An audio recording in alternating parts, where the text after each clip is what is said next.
Now we're about to put the piece on, and I like to just measure right along the horseshoe. You just sort of measure it around, and it pretty much lays really nice and flat. And then I kind of go in and I really make sure that you cut off these edges nice and close to the edge, because any little area will show the lace.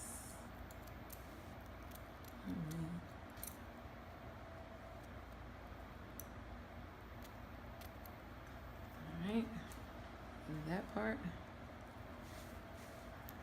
is that. All right, that's good. Okay. We've laced everything around the edges. I've sewn everything down because in her case, like she said, she's gonna be wearing this for like a week and a half, 2 weeks. She just wanted something quick so she could just wake up and go. So around the edges, because it's not custom, and that's what most people don't understand, like unless your piece is custom, it's not gonna fit your head exactly to fit. So if it's custom, it's gonna cost you a little bit more. If it's not custom, then it's customer friendly. But it's not really one size fit all. It's small, medium, and large. And in this case, this one is a medium.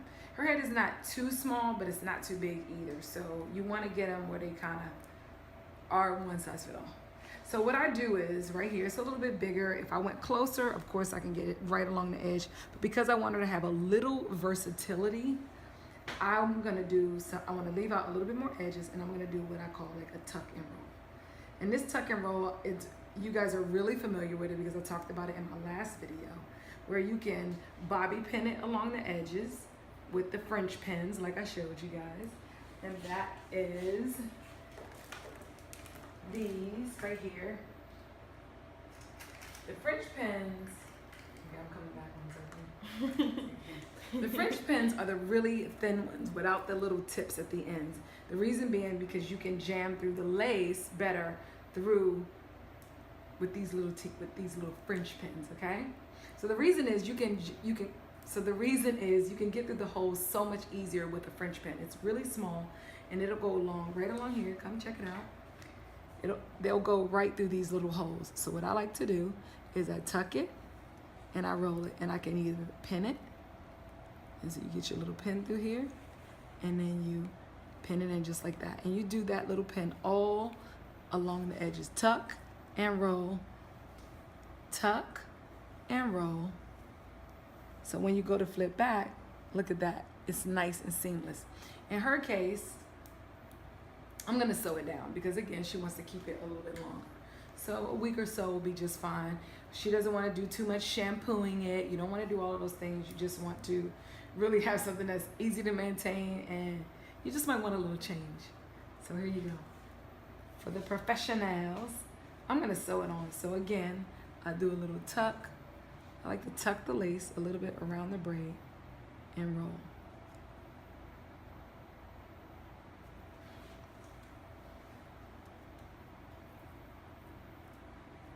You see? I see how I tucked it and rolled it. And I'm doing that all along the edge.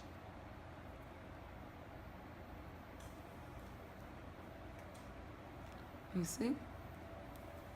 It's a little tuck and roll. You notice? Just doing a little bit of tucking right here. You see? Tuck and roll. And even I grab it even with the needle. And roll.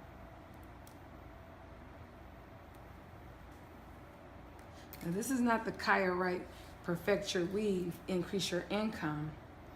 This is the